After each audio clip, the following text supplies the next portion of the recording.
What's up, everybody? Alan Johnson with the AJ team here at Keller Williams Realty.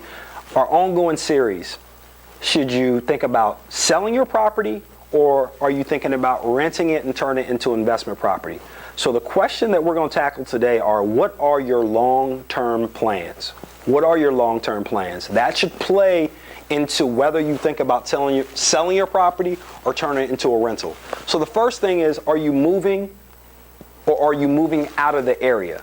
Very, very, very big difference. If you're moving in the area, it's much easier for you to manage an investment property when you're close. Rule of thumb is that you should be living within, I think, about 25 miles of any property. Really, you should be living closer to that, closer to about 10 miles to any property that you're going to turn into an investment property. Why?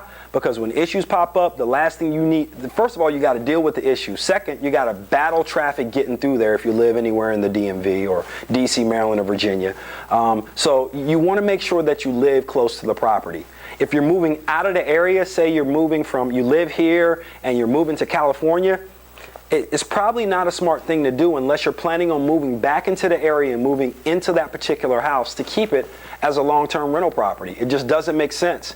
It's probably smarter for you to invest where you're going to be than where you're moving from. So that's the first thing you need to think about. The second thing you need to think about, and we've had a couple of people who've inquired who've talked to us over the past couple weeks about turning a property that is upside down into an investment property. I think that is the worst thing that you can do. The reason why I think it's the worst thing you can do is because you're actually kicking the bucket down the road. You're going to have to deal with that equity sooner rather than later. It's much easier for you to get out of a property, say you have to short sale the property, when you are an owner occupant than when you are turning it into when it is an investment property. So when you're an owner occupant, the banks look at your circumstances much differently than when you've turned a property into an investment property. So I think my rule of thumb is, if you're flipped upside down in a property and you're thinking about selling it or renting it, unless you're planning on keeping the property until you completely pay the property off, you need to be thinking about selling the property, because all you're doing is kicking the bucket down the road. You're going to have to deal with this sooner or later. As my grandfather used to say, you're going to pay the piper eventually. You might as well pay him now.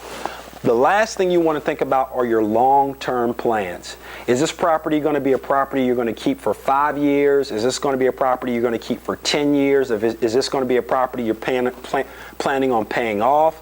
Those things should play into whether you're going to sell the property or whether you're going to turn it into a rental property. We can talk a little bit more about that because every situation is a little bit different, but you have the dream. We have the address. Alan Johnson with the AJ team here.